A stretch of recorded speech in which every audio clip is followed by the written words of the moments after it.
स्वागत है दोस्तों आपके अपने YouTube channel Rajeev competitive class में। दोस्तों 70वीं बीपीएससी के नोटिफिकेशन आ चुकी है, यानी इसकी जो आपकी पीटी की प्रीलिम्स की जो परीक्षा होने वाली है उसकी नोटिफिकेशन आ गई है। तो इस वीडियो में सभी जानेंगे कब फॉर्म भरा जाएगा। आइए जानते हैं, देख लेते हैं पूरी एडवर्टाइजमेंट के बारे में। तो ये पूरा एडवर्टाइजमेंट है, साथ ही इंपॉर्टेंट नोटिस जानेंगे कि इसमें कुल कितनी वैकेंसीज हैं।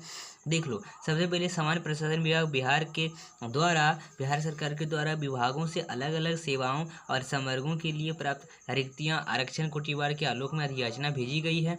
और अधियाचना अनुसार लगभग 77वीं जो बीपीएससी है, 70वीं बीपीएससी में परीक्षा एवं अन्य माध्यम से नियुक्ति कराने हेतु पद जो है सारणी 1 और सारणी 2 में दर्शाई गई है। तो आइए, ये है सारणी 1, इसके लिए कुल ये पद हैं, और सारणी 2 है उसमें भी अलग अलग पद हैं, जिसके लिए हम आगे जानेंगे। टोटल पद के भी बारे में जानेंगे। देख लो, आपको अगर बात करें लेवल वाइज आपका होने वाला है यहाँ पर वैकेंसीज लेवल के हिसाब से। वही अगर इस रॉ में देखें तो ये आरक्षित के लिए है, ये आपका आर्थिक रूप से कमजोर के लिए, ये एससी के लिए, एसटी के लिए, अत्यंत पिछड़ा वर्ग एवं पिछड़ा वर्ग का महिलाओं के लिए। तो ये सब जितने भी हैं ये सब अलग अलग रॉ में दिए गए सभी वैकेंसीज वाइज, ठीक है। और आइए जान लेते हैं। साथ ही इधर अगर पोत पोतरी हैं कोई सेनानी के लिए, उनके लिए है, ठीक है। जो न्यूनतम उम्र है उनके लिए भी यहाँ पर न्यूनतम उम्र भी बताएंगे कुल कितने रहने वाले हैं, तो वो भी आप देख लीजिएगा। चाहे तो आप इस नोटिफिकेशन को डाउनलोड कर सकते हैं बीपीएससी के ऑफिशियल वेबसाइट पर भी जाके। और ये सब कुल इनके लिए पद दिए गए हैं यहाँ पर। टोटल पद के भी बारे में जानेंगे इस वीडियो में, देख लो। और ये है सारणी 2। पहले सारणी 1 में जो लगभग टोटल पोस्ट हैं वो यहाँ पर देख लो 1945 पोस्ट हैं।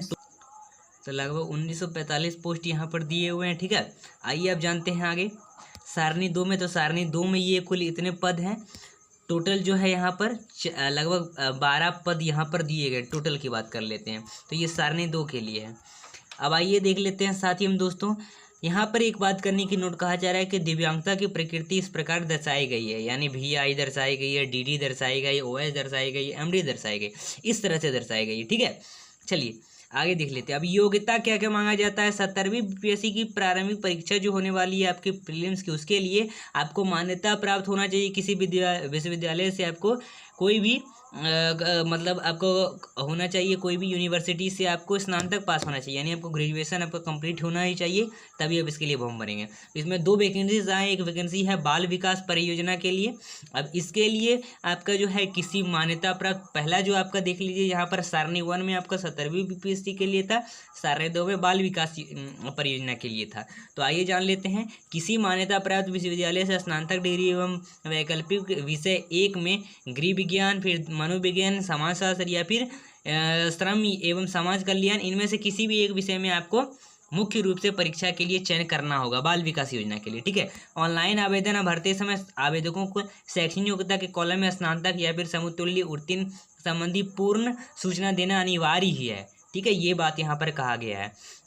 आरक्षण का लाभ राज्य के प्रचलित आरक्षण नियमों के अनुसार और राज्य सरकार के जो सक्षम स्तर है उससे निर्गत प्रमाण पत्र के आधार पर दे होगा, यानी आपको प्रमाण पत्र भी लगाना होगा। अगर अनुसूची जाति हैं तो जाति प्रमाण पत्र, स्थायी निवासी, मूल निवासी प्रमाण पत्र, डोमिसाइल प्रमाण पत्र, ये सब चीज़ें आपको लगानी पड़ेगी। पिछड़ा वर्ग के लिए अलग से यहाँ पर क्रीमिलेयर रहित प्रमाण पत्र जमा करना होगा, ठीक है। पिछड़ा वर्ग के लिए, अत्यंत पिछड़ा वर्ग के लिए, तो ये जो कैटेगरी वाइज जो रिजर्व कैटेगरी से आते हैं उनके लिए आपको प्रमाण पत्र जमा करना पड़ता है, ठीक है दोस्तों। वही देख लेते हैं आरक्षण कोटि के लिए। आरक्षण कोटि के लिए कोड दिया गया है। तो अगर UR हैं तो इसके लिए कोड 1 है, SC है तो 2 है, ST है तो 3 है, EBA-C जो अगर कैटेगरी से आते हैं तो 4 है, बैकवर्ड यानी BC क्लास से हैं अगर आप 5 इसका कोड आ जाता है, कोटि कोड। और बैकवर्ड क्लास लेडीज़ हैं अगर आप तो 6 कोड आ जाएगा, या फिर EWS है तो इसके लिए 7। तो ये सब कोड है आपके फॉर्म भरने के लिए, ठीक है दोस्तों।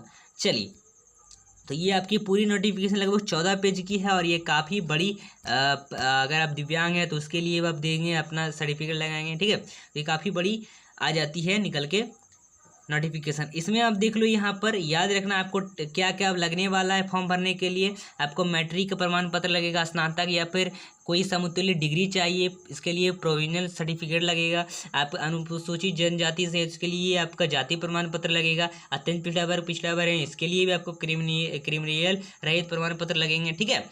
चलिए, और भी कई सारे यहाँ पर अस्थाई निवासी प्रमाण पत्र लगेगा। यहाँ पर आप देख लो, बिहार के हैं तो ठीक है, और बिहार के अगर नहीं भी हैं, बाहर के हैं, तो उनके लिए भी लगने वाला है। वही स्वतंत्र सेनानी पौत्र पुत्री के लिए, इसके लिए अपना प्रमाण पत्र लगता है। आप जरूर ये सब प्रमाण पत्र बना लेंगे, क्योंकि आपको दावा करना है, इसलिए आपको आरक्षण का लाभ उठाना है। ठीक है, उम्र सीमा आपका लगभग जो है मतलब 20 से 21 या फिर 22 वर्ष आपका होना चाहिए। 22 वर्ष से यहाँ पर 37 वर्ष दिया गया है, और अगर आरक्षण कोटि के लिए तो उसके लिए 42 वर्ष यहाँ पर लास्ट तक उम्र है। चलिए, ठीक है दोस्तों, तो ये यहाँ पर बात की गई है। अब देख लेते हैं साथ ही एक और चीज़ यहाँ पर, जो आपका नोटिफिकेशन में बात कहा गया इंपॉर्टेंट नोटिस के बारे में। तो उस इंपॉर्टेंट नोटिस को भी हम डाउनलोड कर लेंगे और इसके बारे में जानेंगे। ये भी आपको मिल जाएगा बीपीएससी के PDF में ही, बीपीएससी के पोर्टल पर। अब देख लो, संयुक्त बीपीएससी के लिए यहाँ पर दिया गया लेवल वाइज वैकेंसी। प्रीलिम्स के लिए अनुमंडल पदाधिकारी वरीय उप समाहर्ता बिहार प्रशासनिक सेवा के लिए लगभग 200 पद हैं, लेवल 9 इसे कहा जाएगा। पुलिस मतलब बिहार पुलिस सेवा के लेवल 9 इसे कहा जाता है, इसके लिए भी 136 पोस्ट है। लेवल 9 के लिए यहाँ पर राज्य एवं सहायक आयुक्त हैं, इसके लिए 100 मतलब यहाँ पर देख लो 168 लगभग पद हैं। तो ये पद इसलिए हैं, आपके जिस हिसाब से आपका चयन होगा उस हिसाब से आपको पद दिए जाएंगे। ठीक है, विभिन्न विभागों के पदों की रिक्ति यहाँ पर दी गई है, तो इसके लिए 174 पद है। ग्रामीण विकास पदाधिकारी के लिए लेवल 7 इसे कहा जाता है, 393 पद है। राजस्व अधिकारी के लिए लेवल 7 कहा जाता है, 287 पद हैं। आपूर्ति निरीक्षण के लिए लेवल 233 पद है। ठीक है, प्रखंड अनुसूचित जाति जनजाति कल्याण पदाधिकारी के लिए लेवल 7 इसे कहा जाता है, इसमें 125 पद हैं। विभिन्न विभागों के पदों की रिक्ति जो है लेवल 7 कहा जाता है, 213 पद है। और प्रखंड संख्यक जो कल्याण, इसको लेवल 6 कहा जाता है, इसमें 28 पद। लगभग जो है सारणी 1 है, इसमें आपका बीपीएससी का प्रीलिम्स का एग्जाम होगा, उन सभी के लिए ये पद है लेवल वाइज, और इसमें लगभग 1957 पद यहाँ पर निकल के आ रहे हैं। बाकी बात सारणी 2 में वो आपका अलग वैकेंसी आ जाता है। इसी देख लो, फॉर्म आपका कब से भरा जाएगा दोस्तों, ये फॉर्म भरा जाएगा आपका 28 तारीख से, यानी इसी माह के 28 तारीख से, और 18 तारीख अगले महीने का 18 तारीख तक आपका फॉर्म एंड हो जाएगा भरना। ठीक है दोस्तों, बिहार के बीपीएससी आप जो बीपीएससी का वेबसाइट है उन पर आप जाके यहाँ पर भली भांति अध्ययन कर लेंगे और पूरी अच्छी तरह से पढ़ेंगे, उसके बाद आप भरेंगे। चलिए, तो ये देख लीजिए, आप डेट भी जान चुके होंगे। चलिए दोस्तों, ठीक है दोस्तों, तो चलिए आप अच्छे से भरिएगा इस फॉर्म। चलिए, मिलते हैं फिर अगले वीडियो के साथ दोस्तों। सब्सक्राइब करें हमारे चैनल, आगे का जो भी नोटिफिकेशन है या फिर बीपीएससी जुड़ी हर अपडेट पाएँ। और अगर आपको इसका फॉर्म किस तरह से भरा जाए, तो इसका वीडियो चाहिए, तो ये भी वीडियो आपको जल्दी बनाया जाएगा। चलिए, मिलते हैं फिर अगले वीडियो के साथ। धन्यवाद।